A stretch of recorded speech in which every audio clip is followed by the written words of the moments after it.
Hello दोस्तों, मैं Narayan Maheshwari Soni education में आपका एक बार फिर से स्वागत करता हूं। लास्ट क्लास में हमने पढ़ा था हड़प्पा की विशेषता के बारे में, यानी हम सिंधु घाटी सभ्यता का हमारा ये टॉपिक, जिसमें हमने लास्ट क्लास में क्या पढ़ा, हड़प्पा की विशेषता के बारे में, उसके उपनाम के बारे में, स्थिति के बारे में, कौन सी नदी के किनारे बसा हुआ शहर था ये, और दूसरी बात हमने इसकी प्रमुख विशेषताओं के बारे में बात की। आज हम जो है एक हमारा नया जो है स्थल मोहनजोदड़ो के बारे में बात करेंगे। एक एक शहर की विशेषता के बारे में अब हम बात कर रहे हैं। तो आज की इस क्लास में हम जो बात करने वाले हैं वो मोहनजोदड़ो के बारे में बात करने वाले हैं। किसके बारे में? मोहनजोदड़ो। देखिए, ये सब नाम जो है हमारे लिए नए नहीं है, ठीक है। मोहनजोदड़ो ये कोई नाम हमारे लिए नया नहीं है। तो मोहनजोदड़ो के बारे में पढ़ने से पहले तो आपको हम वही आज हम क्या देखेंगे, ये किस नदी के किनारे बसा हुआ है, इसकी स्थिति क्या है, इसका उपनाम क्या है, विशेषता क्या है, ठीक है।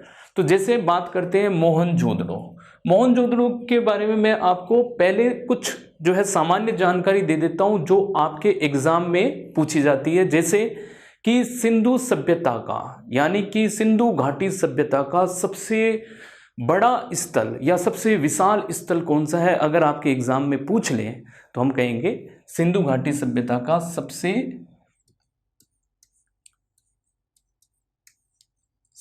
विशाल स्थल,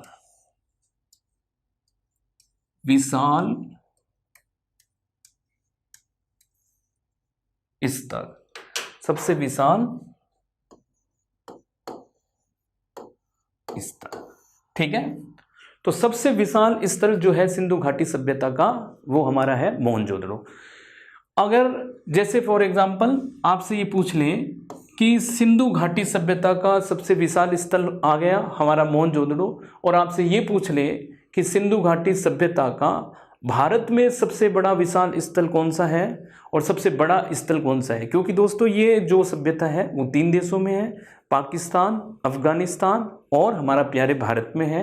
तो अब क्योंकि भारत का पार्टीशन होने के बाद में, विभाजन होने के बाद में, एक पाकिस्तान एक नया देश बन गया, भारत का कुछ हिस्सा टूटकर पाकिस्तान के रूप में एक नया देश का अस्तित्व आ गया था। तो आज का ये जो मोहनजोदड़ो है वो वर्तमान में कहाँ है? पाकिस्तान में है, ठीक है।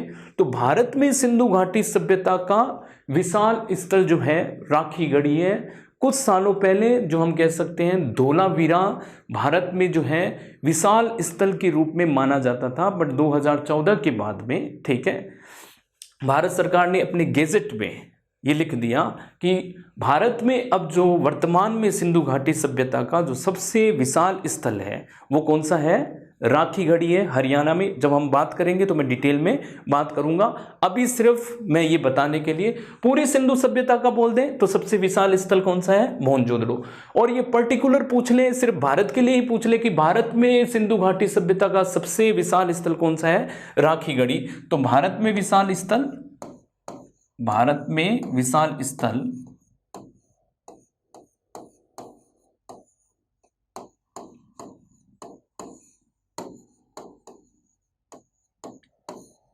राखी गढ़ी, ठीक है।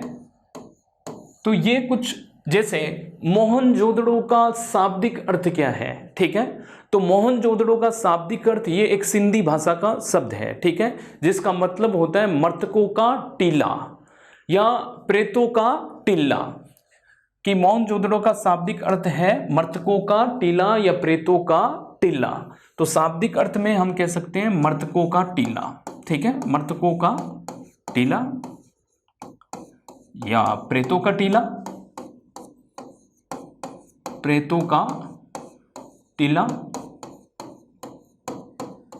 ठीक है। अब हम बात करते हैं कि यानी कि ये मृतकों का टीला या प्रेतों का टीला क्यों है? क्योंकि इसमें कोई भी कब्रिस्तान नहीं मिला, पर कंकाल मिले हैं। समझ रहे हो? कब्रिस्तान जैसे हड़प्पा में हमें R37 नामक कब्रिस्तान मिला, पर यहाँ कोई भी कब्रिस्तान के अब तक कोई साक्ष्य नहीं मिले, पर कंकाल मिले हैं। इसलिए हम कह सकते हैं ये प्रेतों का टीला है, क्योंकि हमने तो कभी इसमें जो है अब तक हमें कब्रिस्तान नहीं दिखा। तो यहाँ पर कब्रिस्तान के साक्ष्य नहीं मिलते। किसके साक्ष्य नहीं मिलते हैं? कब्रिस्तान के, तो कब्रिस्तान के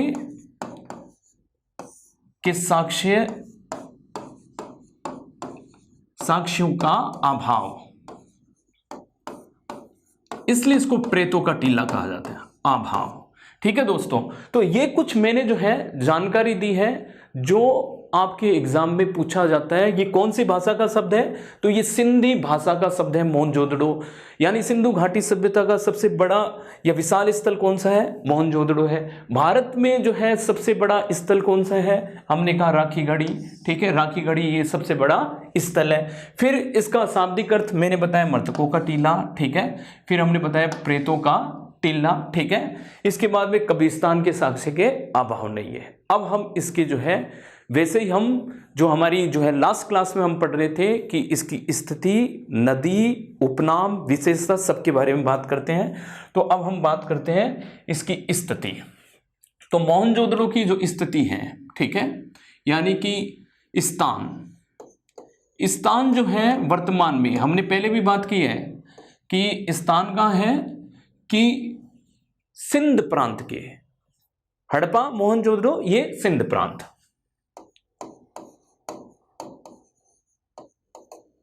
पाकिस्तान के सिंध प्रांत के लरकाना जिले में। ठीक है दोस्तों, अब नदी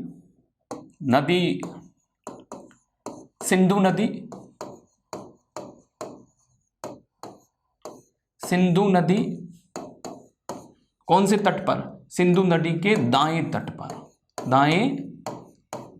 पर। ठीक है, स्थिति हमें पता लग गई, स्थान हमें पता लग गया, नदी हमें पता लगी। खोजकर्ता, ठीक है, खोजकर्ता कौन थे? तो इसके खोजकर्ता हमने पहले भी बात की कि राखलदास बनर्जी साहब गए थे, कुषाणकालीन जो है वो एक मूर्ति, किसानकालीन स्तंभ देखने के लिए गए थे। ठीक है, और वहां पर उनको जैसे ही गए तो कुषाणकालीन स्तंभ देखने के लिए गए थे और मिल गया पूरा का पूरा जतीरा, पूरा शहर ही मिल गया उनको। ठीक है, गए कुछ थे और मिल गया कुछ। ठीक है, कईयों की किस्मत अच्छी होती है। ठीक है, आप जाते कहीं और हो, ठीक है, और मिल जाता है पूरा खजाना। तो ऐसे इनको पूरा खजाना मिल गया मोहनजोदड़ो के रूप में। ठीक है, तो खोजकर्ता राखलदास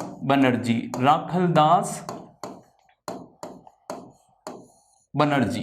देखिए, हमारी एक आदत होती है, हम चीज़ों को, ठीक है, गलत नहीं पढ़ना है। राखलदास बनर्जी नहीं, क्योंकि हमारी ये आदत होती है और राजस्थानियों की हमारी खूब आदत होती है कि हम जो है एक लय में चल जाते हैं, बचपन से कोई चीज़ गलत पढ़ते हैं तो फिर उसको बनर्जी कहते हैं, बनर्जी। ठीक है, 1922 में, कब? 1922 में। ठीक है, अब हम जब बात करते हैं खोजकर्ता के बाद में उत्खनन। ठीक है, उत्खनन, अब इसकी खुदाई का काम चालू होता है। उत्खनन यानी इसके शहर की खुदाई का काम चालू होता है। तो उत्खनन में 1922 से लेकर 27 तक, ठीक है, 1922 से 27 तक राखलदास बनर्जी व जॉन मार्शल व उनके साथी। ठीक है, 1927 से लेकर 1931 तक। ठीक है, तो 1927 से 1931 तक J.H. मेके साहब ने इसका उत्खनन किया। दोबारा J.H. मेके साहब ने इसका उत्खनन किया। फिर तीसरी बार, ठीक है, 1963 में अमेरिका के हम कह सकते हैं आर्कियोलॉजिस्ट थे और उन्होंने जो है J.F. डेल्स ने इसका उत्खनन किया। किसने? J.F. डेल्स ने। तो J.F. डेल्स ने इसका उत्खनन किया दोस्तों। ठीक है, अब मैं आपको फिर बता देता हूं क्या कि स्थान सिंध प्रांत, लरकाना जिला, पाकिस्तान के। ठीक है, तो पाकिस्तान इधर लिख देते हैं, पाकिस्तान। ठीक है, अब हम बात करते हैं कि नदी, सिंधु नदी के दाएं तट पर, तो सिंधु नदी ये और इसके दाएं तट पर। खोजकर्ता कौन है? राखलदास बनर्जी। ठीक है, 1922 में। ठीक है, अब उत्खनन दोस्तों 1922 से लेकर 1927 तक राखलदास बनर्जी और जॉन मार्शल उनके साथियों ने किया। फिर 1927 से 1931 तक JH मेके साहब ने किया कि इनका मन नहीं भरा तो इनसे संतुष्ट नहीं हुए, JH मेके साहब आ गए, ठीक है। फिर 1963 में JF डेल साहब आ गए, ठीक है। तो इस तरह से हमने बता दिया कि स्थान, नदी खोजकर्ता और उत्खनन करता। जब हम बात करते हैं कि यहां पर जो है विशेषता क्या है या उपनाम क्या है, उपनाम के तौर पर हम बात करते हैं उपनाम, ठीक है। तो उपनाम में इसको जो है हम कह सकते हैं, उपनाम में मृतकों का टीला, ठीक है, मृतकों का टीला, ठीक है, प्रेतों का स्थान या प्रेतों का टीला कैसे भी कह सकते हैं, ठीक है, सिंध का बाग, ठीक है, सिंध का बगीचा, ठीक है, का बगीचा, और स्तूपों का शहर भी, क्योंकि आपने देखा राखलदास बनर्जी ने कुषाण कालीन एक जो है स्तूप खोजा था यहां पर, जो मैंने आपको बताया भी था कि जब हम जो है क्या पढ़ रहे थे, हम पढ़ रहे थे कि नगर यानी सिंधु घाटी की विशेषता के बारे में बात कर रहे थे, नगर नियोजन की बात कर रहे थे। तो नगर नियोजन में मैंने बताया था कि सिंधु सभ्यता के मोहनजोदड़ो शहर में जो टीले पर उनको क्या मिलता है, एक स्तंभ मिलता है। इसी जो है टीले वाले शहर को क्या कहते हैं, स्तंभ टीला भी कहा जाता है। इसलिए ये क्या हो गया, स्तंभ, स्तंभों का शहर या स्तूपों का शहर, ठीक है। एक स्तूप मिलता है तो स्तूपों का शहर, ठीक है दोस्तों। अब मैं एक बार फिर बता देता हूं आपको, उपनाम में मृतकों का टीला, ठीक है, प्रेतों का स्थान, सिंध का बगीचा और स्तूपों का शहर, ठीक है, ये उपनाम है। अब इसकी विशेषता क्या है दोस्तों, तो विशेषता हम फ्रेंड समझ लेते हैं कि इसकी विशेषता क्या है, ठीक है। तो विशेषता के तौर पर इसकी यानी कि ये विशेषता के तौर पर हम देख सकते हैं कि ये एक आध्यात्मिक नगर जैसा प्रतीत होता है, ठीक है, आध्यात्मिक नगर, मिक नगर, ठीक है। और ये वाल्टर फेयर साहब थे एक, ठीक है, इन्होंने इसको क्या बोला है, वाल्टर फेयर ने इसको बोला है वाल्टर फेयर,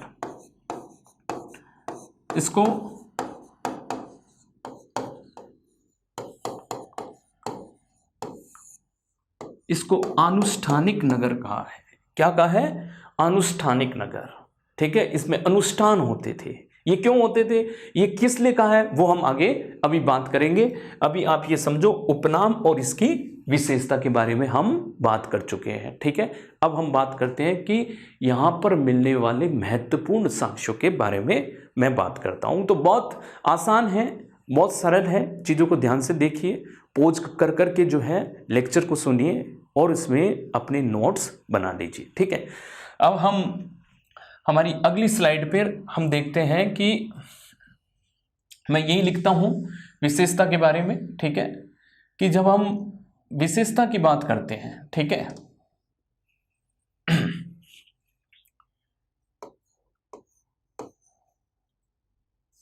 यानी कि महत्वपूर्ण साक्ष्य की बात करते हैं, यहां पर कौन कौन से महत्वपूर्ण साक्ष्य मिलते हैं हमको, ठीक है।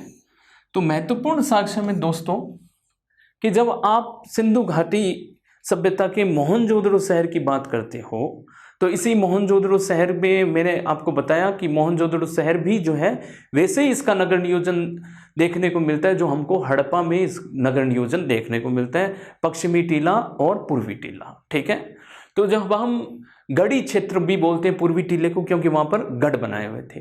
तो यहाँ पर अगर हम गढ़ी क्षेत्र की बात करते हैं तो यहाँ पर गढ़ी क्षेत्र में हमें यानी हमको पूर्वी टीले में बहुत सारी चीज़ें मिली है, जैसे अन्नागार, पूर्वी टिल्ले में अन्नागार,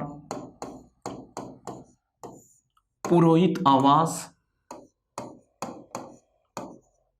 पुरोहित आवास, स्नानागार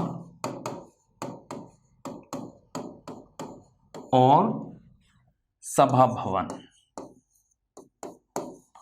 सभा भवन, सभा भवन, ठीक है। तो ये चीजें प्रमुख रूप से हमको मोहनजोदड़ो के पूर्वी टिल्ले में मिलता है। कौन कौन सी? अन्नागार, पुरोहित आवास, स्नानागार और सभा भवन। अब देखिए कि अन्नागार, जो अन्नागार था वो, अन्नागार की मैं विशेषता बता देता हूं कि अन्नागार जो है वो 45.71 मीटर लंबा, ठीक है, मीटर लंबा और 15.23 मीटर चौड़ा था। ये इसका अन्नागार था। 45.71 मीटर लंबा, 15.23 मीटर चौड़ा, ठीक। अब ये अन्नागार जो था, यानी ये अन्नागार हम कह सकते हैं 27 वर्गाकार या आयताकार खंड में विभाजित था। तो 27 वर्गाकार या आयताकार खंड में विभाजित था।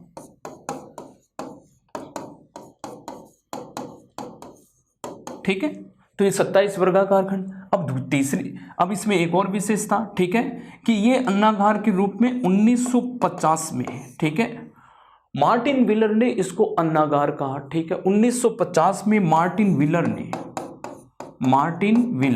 अब तो आप इन नामों से फेमिलियर हो चुके होंगे, हमने कई बार इनकी बात कर ली। मार्टिन व्हीलर ने इसको अन्नागार के रूप में पहचाना। तो मार्टिन व्हीलर ने अन्नागार के रूप में पहचाना,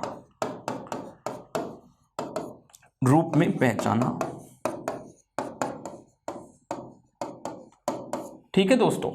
तो मार्टिन व्हीलर ने इसको अन्नागार के रूप में पहचाना। ये अपने आप पे एक अद्भुत जो है हम कह सकते इमारत थी, ठीक है, जो अपने आप में बहुत विशाल इमारत थी। आप देख रहे हो 27 वर्गाकार खंडों में विभाजित थी। और ये जो है 1950 में 1950 में मार्टिन व्हीलर ने अन्नागार के रूप में इसको पहचाना। ठीक है, अब हम बात करते हैं कि स्नानागार की। तो ये जो फोटो देख रहे हो आप, ये जो छाया चित्र देख रहे हो, ठीक है, ये जो आप पिक्चर देख रहे हो, ये पिक्चर है स्नानागार की। ठीक है, ये स्नानागार जो है ऐसा है कि उत्तर से दक्षिण, यानी कि मैं स्नानागार की बात कर रहा हूं। स्नानागार जिसको हम बाथरूम कहते हैं, ग्रेट बाथरूम भी कह सकते हैं, विशाल स्नानागार। ठीक है, तो विशाल स्नानागार या ग्रेट बाथरूम। तो ये स्नानागार जो था, अगर हम उत्तर से दक्षिण की बात करें, उत्तर से दक्षिण, ठीक है, तो ये 54.86 मीटर लंबा था। ठीक है, और अगर हम यहां से और यहां तक की बात करें, पूर्व से पश्चिम तक, ठीक है, से पूर्व से पश्चिम तक, ठीक है, तो पूर्व से पश्चिम तक अगर हम बात करें तो ये करीबन जो था वो बेसिकली 33 मीटर चौड़ा था, ठीक है। ये मैंने आपकी इसकी एक ओवरऑल व्यू दे दिया कि ये कितना विशाल था। ठीक है, अब आप जैसे देख रहे हो कि स्नानागार के बीचों बीच एक कुंड था। ठीक है, स्नानागार के, यानी कि इसके, ये जो स्नानागार था इसके बीचों बीच एक कुंड बना हुआ था। ठीक है, कुंड, ठीक है, तो ये कुंड जो था बेसिकली, जो स्नान कुंड जो था वो 11.88 मीटर लंबा, ठीक है, 88 मीटर लंबा, 7.1 मीटर चौड़ा, ये चौड़ा था, और 2.43 मीटर ये गहरा था। इसको आप जो है कुछ नहीं, यानी कि मीटर को फुट में कन्वर्ट कर लेना, कभी फुट में पूछ ले मान लो तो फुट में कन्वर्ट कर लेना, आपको आता है कि 1 मीटर में कितने फुट होते हैं, ठीक है, उसको आप कन्वर्ट कर लेना। तो कहने का मतलब है 11.88 मीटर लंबा, 7.1 मीटर चौड़ा और 2.43 मीटर गहरा। इसके दोनों ओर यानी उत्तर दक्षिण में करीबन 8 और 9 सीढ़ियां बनी हुई थी इस कुंड में उतरने के लिए, ये उत्तर और ये इधर वाला दक्षिण, तो उत्तर और ये दक्षिण, ठीक है। तो उत्तर दक्षिण में 8 और 9 सीढ़ियां बनी हुई थी कुंड में जाने के लिए, नहाने के लिए, ठीक है। भाई कुंड में जाओगे कैसे, तो ये कितनी खूबसूरत इमारत है, आप देख रहे हो कि किस तरह से सिस्टमेटिक ढंग से बनी हुई है कि उत्तर और दक्षिण में 8 और 9 सीढ़ियां बनी हुई थी स्नान करने के लिए, ठीक है। उत्तर में यहां पर एक जो है यानी कि तीनों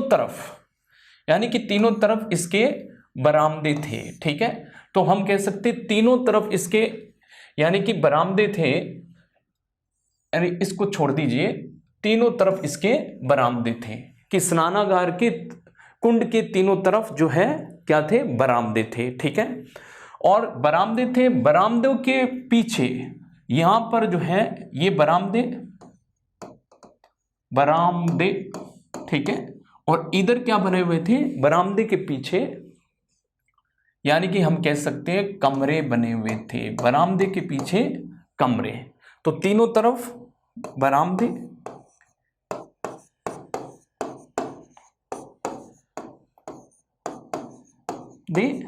और पीछे क्या बने हुए थे, कमरे बने हुए थे। उत्तर में एक कमरा बना हुआ था दोस्तों, उसमें कुआं था, ठीक है। तो उत्तर में एक कमरा, उत्तर में कुआं बना हुआ था, उत्तर में कुआं बना हुआ था और उत्तर के एक कमरे में कुआं बना हुआ था और उसी कुएं के जल से इस स्नानागार के कुंड को भरा जाता था, ठीक है। और यहां पर जो है उत्तर में 7-8 कमरे और बने हुए थे, ठीक है। तो उत्तर में 7-8 कमरे और बने हुए थे और ये कमरे हम कह सकते हैं कि शायद संभवतः महिलाओं का जो है यानी हम कह सकते हैं चेंज करने के रूम बनाए हुए, जैसे आजकल हमारे जो मॉल में, शॉपिंग मॉल में जाते हैं तो चेंजिंग रूम बने होते हैं, तो ये करीबन ये चेंजिंग रूम हम कह सकते हैं, संभवतः वो चेंजिंग रूम थे, ठीक है, कपड़े बदलने का, महिलाओं के कपड़े बदलने का स्थान था, ठीक है। उत्तर में 7-8 कमरे और बने हुए थे, ठीक है, जो संभवतः महिलाओं के कपड़े बदलने का स्थान रहा होगा। और इसकी हम कह सकते हैं कि इन सभी कमरों से जो है सीढ़ियां भी हमको मिलती है। मैं सिर्फ ये समझाने के मिलता हूं कि इन सभी कमरों के अंदर से जो है सीढ़ियों के साक्ष्य मिलते हैं, इसका मतलब है कि इसके ऊपर भी कुछ बना हुआ होगा। तो इतिहासकारों के अनुसार ये संभवतः पुरोहितों के मकान थे, पुरोहित ऊपर जो है रहते थे, नीचे स्नान करने के लिए आते थे। तो ये इस पूरी इमारत से हमको ये लगता है कि ये जो है किसी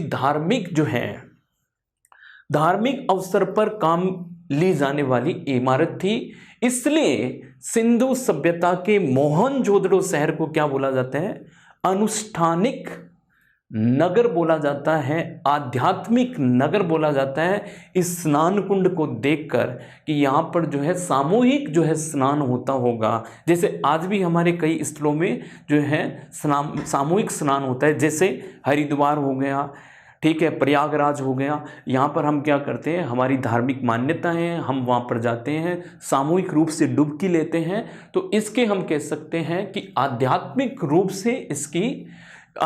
रूप से ये महत्वपूर्ण स्थान रहा होगा, ठीक है दोस्तों। तो यहाँ एक चीज और, यहाँ पर हम कह सकते हैं उत्तर दक्षिण में, ठीक है, सॉरी उत्तर, और ये हम कह सकते हैं कि दक्षिण पश्चिम में, ये दक्षिण और पश्चिम में। तो दक्षिण पश्चिम में यहाँ पर एक जो है नाली बनी हुई थी, यानी हम कह सकते एक छेद बना हुआ था, जिससे पूरा का पूरा क्या है, पानी बाहर निकलने की व्यवस्था थी। तो इस जल कुंड से पानी बाहर निकलने की व्यवस्था जो की गई थी, वो की गई थी दक्षिण पश्चिम में। तो हम कह सकते हैं, यहां पर मैं लिखता हूं दक्षिण और पश्चिम में जल निकास की व्यवस्था थी,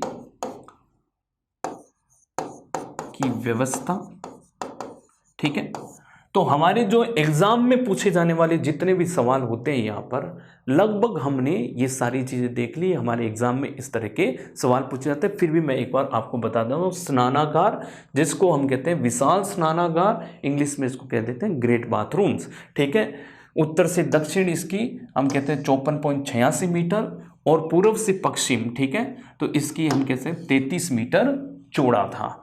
स्नान कुंड जो था इसके बीच में है, स्नान कुंड ये जो स्नान कुंड है ये वाला एरिया, ठीक है, ये स्नान कुंड 11.88 मीटर लंबा, 7.1 मीटर चौड़ा था ये, और 2.43 मीटर ये गहरा था, ठीक है। इसके तीनों तरफ बरामदे बने हुए थे, 1 2 3 साइड से बरामदे बने हुए थे। ये देखो ये बरामदे बने हुए हैं, ठीक है, तीनों तरफ ये बरामदे बने हुए हैं। इन बरामदों के पीछे मैंने आपको बताया कमरे बने हुए थे, ठीक है। उत्तर में एक कमरा ऐसा था जिसमें एक हम कह सकते हैं कुंड बना हुआ था कमरे के अंदर, और उसी कुंड से ये जो है हम कह सकते हैं स्नान कुंड को या स्नानागार को इसको भरा जाता था, जल से भरा जाता था। और इसके जल निकास की जो व्यवस्था थी तो वो हम कह सकते हैं वो दक्षिण पश्चिम में जल निकास की एक व्यवस्था थी। एक जो है हम कह सकते हैं नाला बना रखा था जिससे जल बाहर निकाला जाता था, ठीक है दोस्तों। और ऐसे ही मैंने आपको बताया कि उत्तर में 7-8 कमरे बने हुए थे, ठीक है। तो 7 से 8 कमरे बने हुए थे, और इसमें क्या हम कह सकते हैं कि बेसिकली इसमें जो है महिलाओं के वस्त्र, यानी कि महिलाएं जो है वस्त्र बदलने, या हम कह सकते हैं कि हम कह सकते हैं एक तरह के हमारे जो है कि वॉशरूम बने हुए थे, ठीक है, जिससे यहाँ पर जो है आप स्नान करने के बाद में अपने कपड़े बदल सकते हो, ठीक है।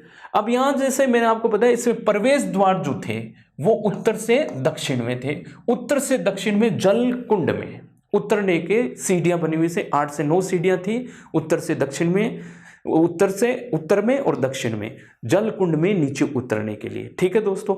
यहाँ तक मेरी बात आपको मैं आशा करता हूँ समझ में आ गई होगी। आगे हम बात करते हैं कि अन्य विशेषताओं के बारे में, जैसे मैंने आपको यानी अन्नागार बताया, स्नानागार बताया, और पुरोहित आवास के बारे में मैं बताता हूं। यहां पर पुरोहित आवास मिलता है, ठीक है।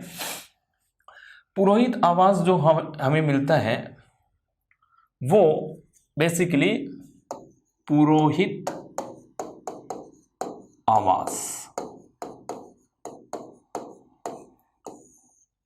पुरोहित आवास जो था 10 वर्ग मीटर का आंगन था, ठीक है। और उस आंगन के तीनों तरफ बरामदे थे, और बरामदे के तीनों तरफ हम कह सकते हैं बरामदे के पीछे तीनों तरफ कमरे बने हुए थे, यानी 10 वर्ग मीटर का आंगन बीच में, ठीक है।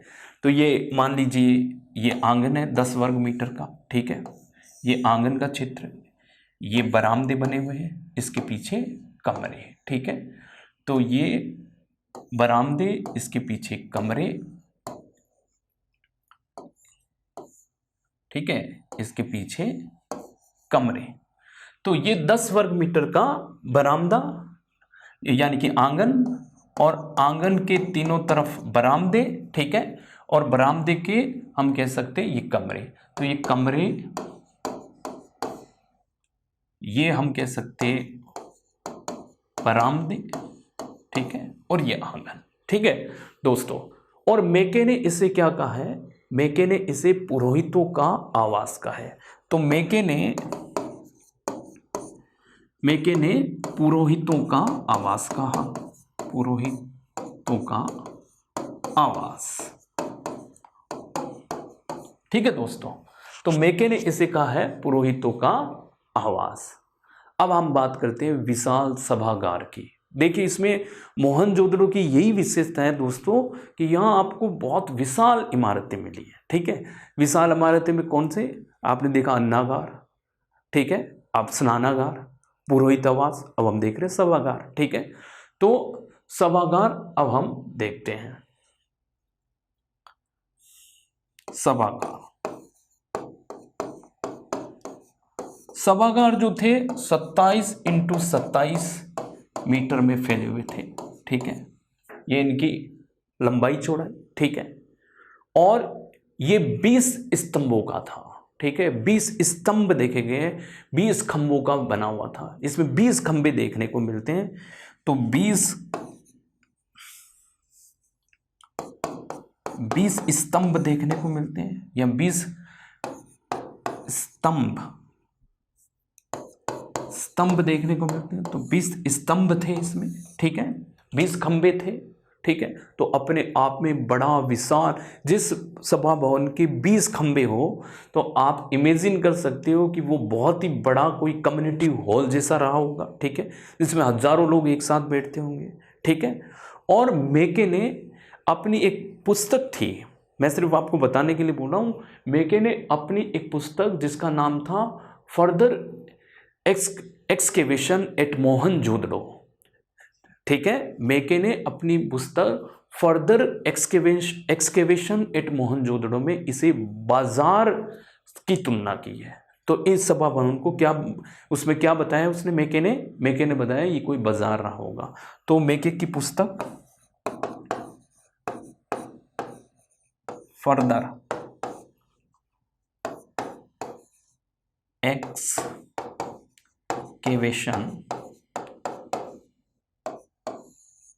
फर्दर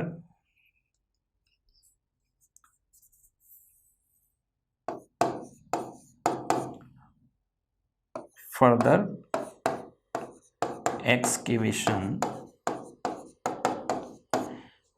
एट मोहनजोदड़ो में इसने क्या बताया है, इसने बाजार बताया इसको कि ये कोई बाजार होगा, ठीक है। और ऐसे ही जो है जॉन मार्शल ने इसने बौद्ध मंदिरों से तुलना की है। जॉन मार्शल ने इसने क्या कहा है, बौद्ध मंदिरों से इसकी तुलना की है दोस्तों। तो हमने जो है ये विशेषता, जो सारी हमने विशेषता थी सभागार के रूप में कि 27 × 27 मीटर का था, 20 स्तंभों पर जो है ये टिका हुआ था, ठीक है, स्नानागार, ठीक है, 27 × 27 मीटर, 20 स्तंभों, मेके की पुस्तक फर्दर एक्सकेवेशन, ठीक में, एट मोहनजोदड़ो में इसको क्या बताया है, बाजार बताया है, ठीक है, क्या बताया है, बाजार। मार्शल ने इसको क्या बोला है, मार्शल ने इसने बौद्ध जो है मंदिरों से इसके हम कह सकते पहचान की है, ठीक है। अब हम बात करते हैं अन्य विशेषताओं के बारे में। अन्य विशेषताओं में जैसे मैं आपको अन्य विशेषता में, अब हम और भी यहाँ से प्राप्त जो अन्य विशेषता, ठीक है, अन्य विशेषता में और भी हमारे यहाँ जो अन्य विशेषता या अन्य महत्वपूर्ण साक्ष्य जो है उसमें और बहुत सारी चीज़ें मिली हैं, उसके बारे में एक एक चीज़ की जानकारी देता हूँ। जैसे पहली अन्य विशेषता या महत्वपूर्ण साक्ष्य है, ठीक है, पूर्ण साक्ष्य। तो इसमें जैसे पहला यहां पर एक श्रृंगी अंकित मोहर मिली है, यानी एक श्रृंगी यानी ऐसी पशुओं की मोहर मिली है जिसका एक सींग दिखाया गया है। तो एक श्रृंगी अंकित पशुओं की मोहर, ठीक है दोस्तों, एक श्रृंगी अंकित पशुओं की मोहर। दूसरा कि यहां पर जो है हमें नाव अंकित मोहर के साक्ष्य मिलते हैं, नाव अंकित मोहर के साक्ष्य, ठीक है। यहां पर हमें 7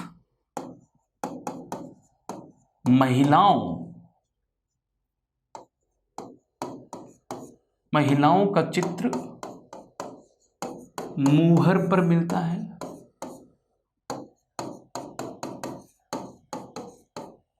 मिलता है। कुछ लोगों ने इसको सप्तऋषि की जो है संज्ञा दी है कि ये सप्तऋषि होंगे, ठीक है। तो महिला सप्तऋषि का के रूप में इसको पहचानने की जो है एक कोशिश की है।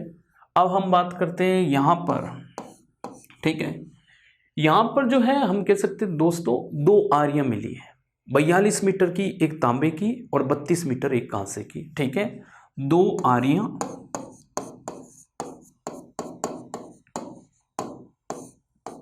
42 मीटर तांबे की और 32 मीटर कांसे की, ठीक है दोस्तों। यहां से हम कह सकते हैं कि विश्व में यानी कि प्राचीनतम साक्ष्य मिलते हैं, बुने हुए कपड़ों के प्राचीनतम साक्ष्य मिलते हैं। तो प्राचीनतम साक्ष्य बुने हुए कपड़ों के, तो बुने हुए कपड़े का साक्ष्य, ठीक है। और यहां पर हम कह सकते हैं कि आपने देखा कि एक संगी अंकित पशुओं की मोहर मिली है, नाव अंकित मोहर मिली है, 7 महिलाओं का चित्र मोहर पर मिलता है यहाँ पर, ठीक है। 2 आरियां मिली है, 42 मीटर तांबे की, 32 मीटर कांसे की, ठीक है। और यहाँ पर कांसे की क्या मिली है, कुल्हाड़ी मिली है, कांसे की कुल्हाड़ी, ठीक है। और हम कह सकते हैं तांबे की साला युक्त तलवारें मिलती है, यानी तांबे की जो है तलवारें मिलती है यहां पर, तांबे की सलाका युक्त। तो तांबे की सलाका युक्त जो है तलवारें मिलती है हमको। अब यहां पर हम कहते हैं कि तांबे की हेयरपिन मिलती, तांबे और हाथी दांत की बनी हुई, तांबे तथा हाथी दांत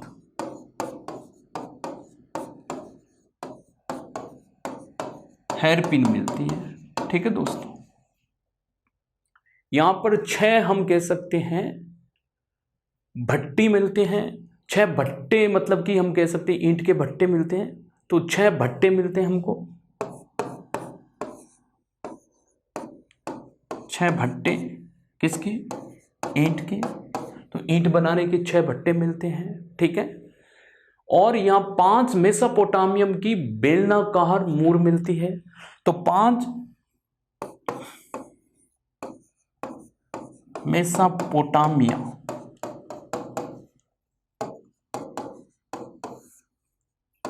की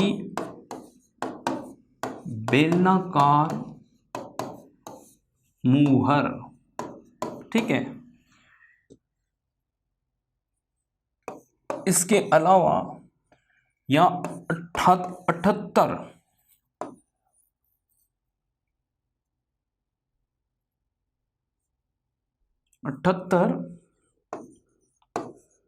कमरों का एक विशाल आवास मिलता है, जिसको हमने महाविद्यालय कहा है। यानी कि ये एक हो सकता है, ये एक यूनिवर्सिटी हो, किसी ने कहा पुरोहितों का ये जो है कॉलेज था, महाविद्यालय था। तो एक महाविद्यालय 78 कमरों का महाविद्यालय मिलता है, ठीक है। अब यहां से हम बात करते हैं कि हमें कांसे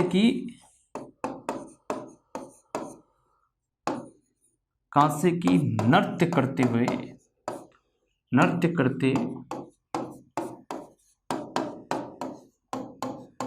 नारी की मूर्ति, ठीक है। तो कांसे की नृत्य करते हुए नारी की मूर्ति,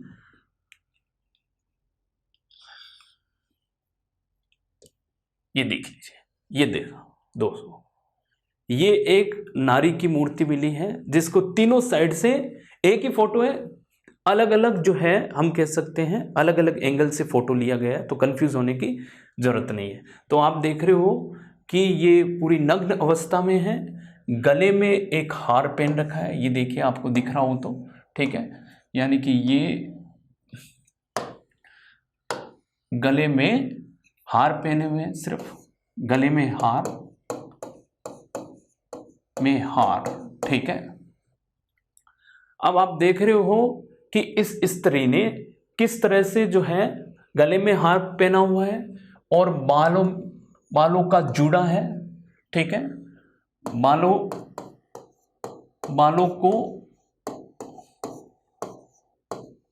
को जूड़े में बांध रखा है।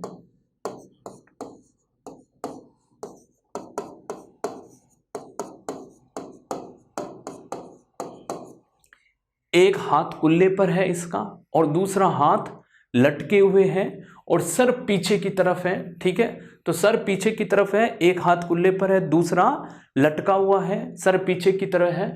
तो ऐसा लगता है ये किसी एक नृत्य मुद्रा में, स्थिर नृत्य मुद्रा में खड़ी हुई नारी है।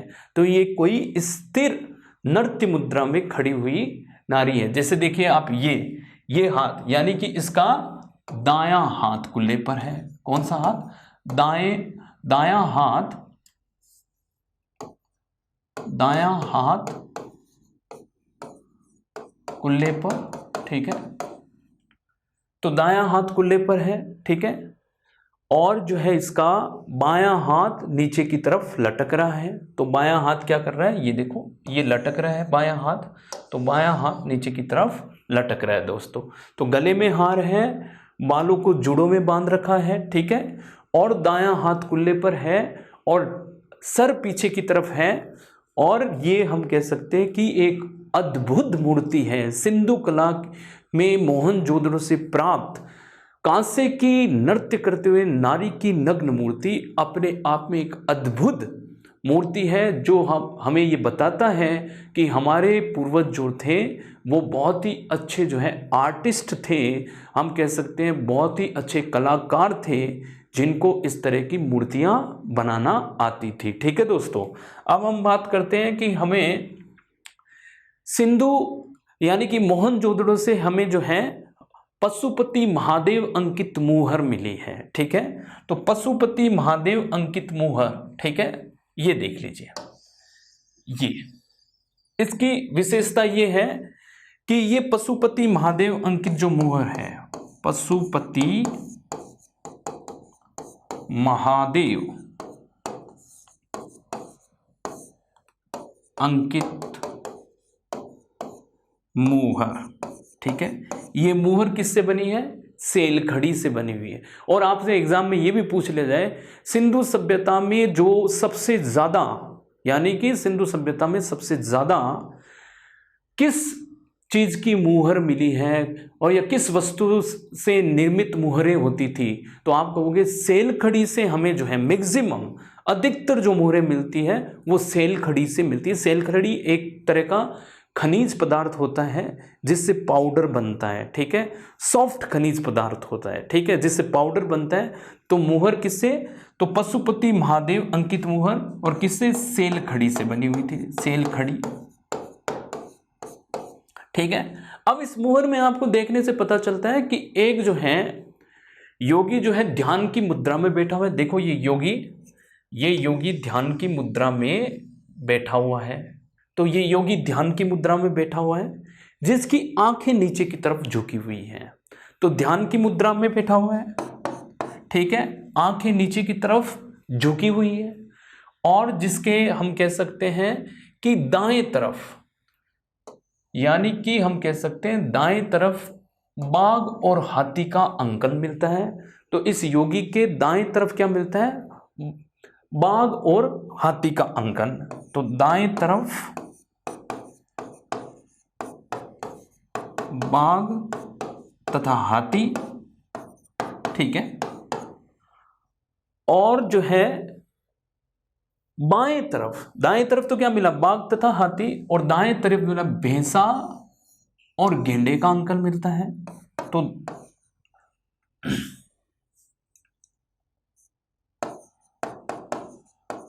बाएं तरफ भैंसा तथा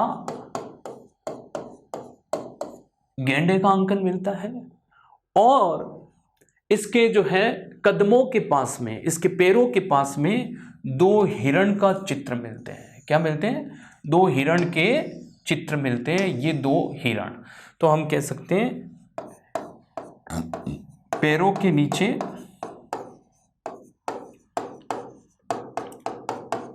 हिरण अंकित मिलते हैं, 2 हिरण मिलते हैं। ठीक है, तो कुल प्रकार के कितने जानवर हो गए? कुल मिलाकर ये 5 प्रकार के जानवर हो गए। तो कुल जो है जानवर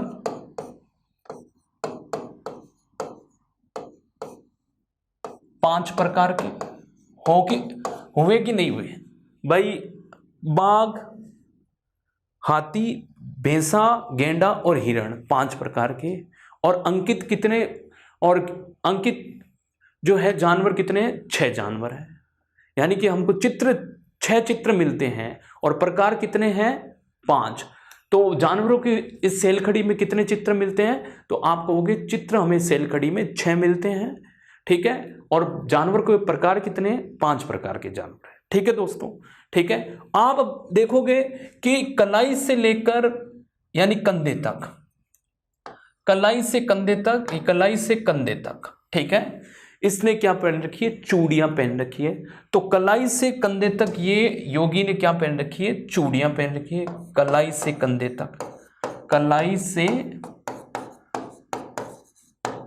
कंधे तक चूड़ियां पहन रखी है। तो इस योगी ने कलाई से कंधे तक चूड़ियां पहन रखी है। अब हम बात करते हैं कि हमें जो है सिंधु घाटी में सिंधु घाटी सभ्यता के मोहनजोदड़ो शहर से हम ये कह सकते हैं हमें दाढ़ी वाले बाबा की मूर्ति मिलती है, जिसको पुरोहित की मूर्ति भी कहा जाता है। कि पुरोहित की मूर्ति या दाढ़ी वाले बाबा की मूर्ति, देखो कैसे, मतलब ऐसा लगता है ग्रीक फोटो है ये, कोई ग्रीक आप अगर स्टाइल की फोटो देखते हो तो ऐसे ही फोटो आपको देखने को मिलते हैं। तो बहुत ही रुआबदार जो है ये चित्र है। ठीक है, बड़ा फैंसी सा आदमी दिख रहा है। ठीक है, आप जब देख रहे हो तो इसने तिपतिया जो है सोल पहना हुआ है। तो ये तिपतिया सोल पहने हुए हैं। पुरोहित बाबा की मूर्ति, इसको लिख देते हैं, पुरोहित बाबा की मूर्ति।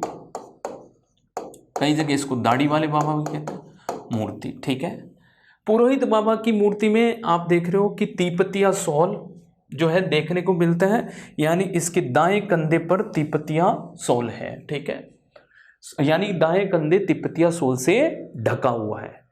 तिपतिया सोल पहने हुए,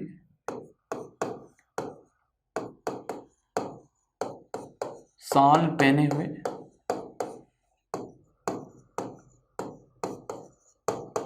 दाया इसका जो कंधा है, यानी कि हम कह सकते हैं यानी कि इसका जो हम कह सकते हैं कि बायां कंधा, एक्सट्रीमली सॉरी, इसका बायां कंधा जो है सोल से ढका हुआ है। ठीक है, इसकी जो है दाढ़ी करीने से संवारी गई है, देखो आप देखो। और नीचे वाला जो ये होठ है, यानी कि नीचे वाला होठ मोटा, ठीक है, और दायां जो यानी कि दाढ़ी जो है करीने से संवारी गई। तो हम कह सकते हैं दाढ़ी करीने से संवारी गई। ठीक है, नीचे वाला होठ मोटा होठ है। ठीक है, नीचे वाला, और जो है माथे पर गोल अलंकरण मिलता है, ये देख रहे हो आप, ये वाला। तो माथे पर गोल अलंकरण मिलता है, तो गोल अलंकरण।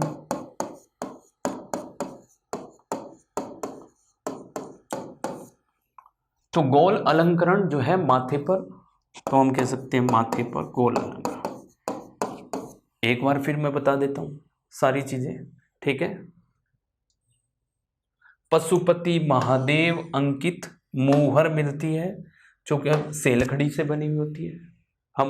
हमने पढ़ा अभी बता देता हूं। दाएं तरफ इसके क्या है? बाघ तथा हाथी है। ठीक है, और बाएं तरफ इसके क्या है? भैंसा तथा गेंडा है। ठीक है, पैरों के नीचे इसके क्या है? हिरण है इधर इधर। ठीक है, और कलाई से कंधे तक इसने क्या पहन रखी है? चूड़ियां पहन रखी है। ठीक है, हम इधर बात करते हैं तो इधर हम बात करते हैं कि पुरोहित बाबा की मूर्ति या दाढ़ी वाले बाबा की मूर्ति, ठीक है।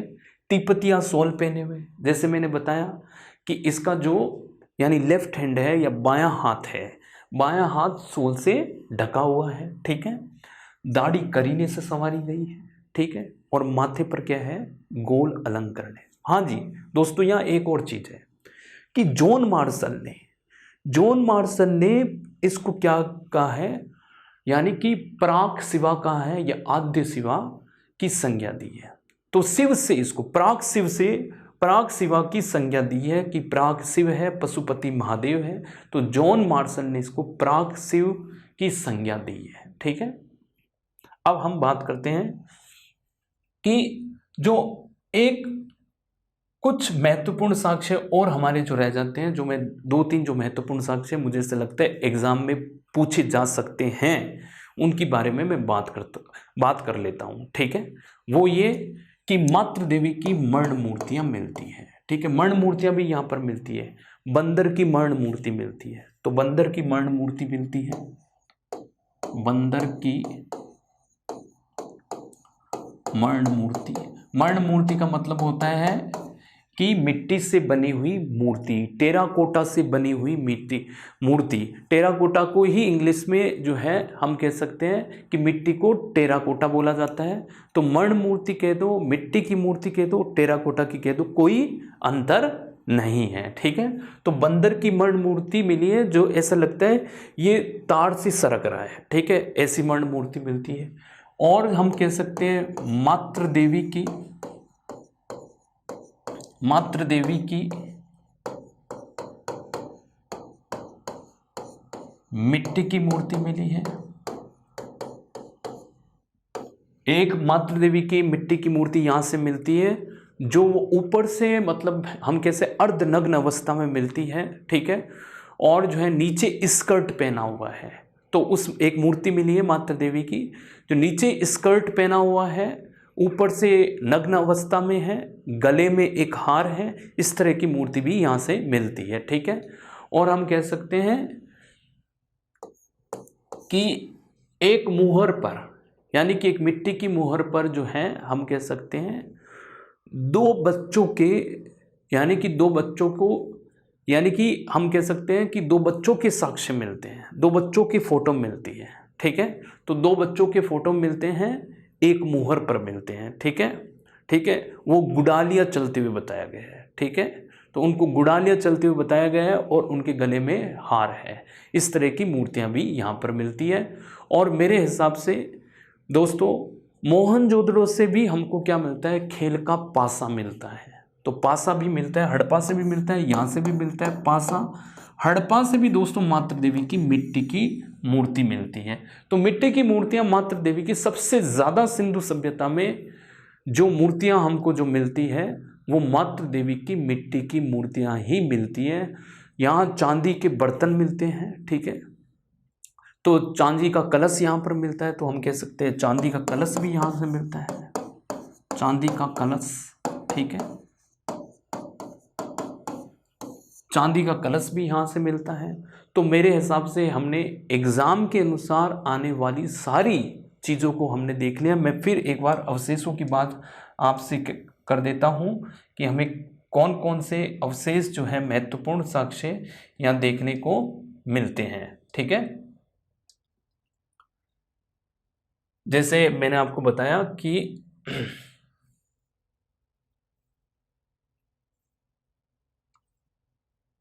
अन्य विशेषता या महत्वपूर्ण साक्ष्य में एक श्रृंगी अंकित पशुओं की मुहर, ठीक है, नाव अंकित मुहर, 7 महिलाओं की चित्रित वाली मुहर मिलती है हमको, 2 आर्य मिलती है, 42 मीटर तांबे की, 32 मीटर कांसे की, ठीक है। बुने हुए कपड़े का साक्ष्य मिलता है, कांसे की कुल्हाड़ी मिलती है, तांबे की तलवारें मिलती है, ठीक है।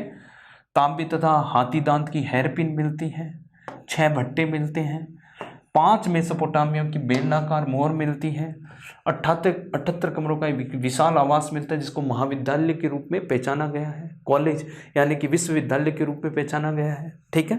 कांसे की नृत्य करते हुए नारी की मूर्ति मिली है, जो मैंने आपको इसकी डिटेल मैंने उसमें आपको बता दी किस तरह से ये मूर्ति हमको देखने को मिलती है। ठीक है, अब हमने ये सारी चीज़ें जो हमारे एग्ज़ाम उपयोगी थी वो हमने देख ली। इस वीडियो को, इस लेक्चर को आप पॉज करके इसके नोट्स बनाइए।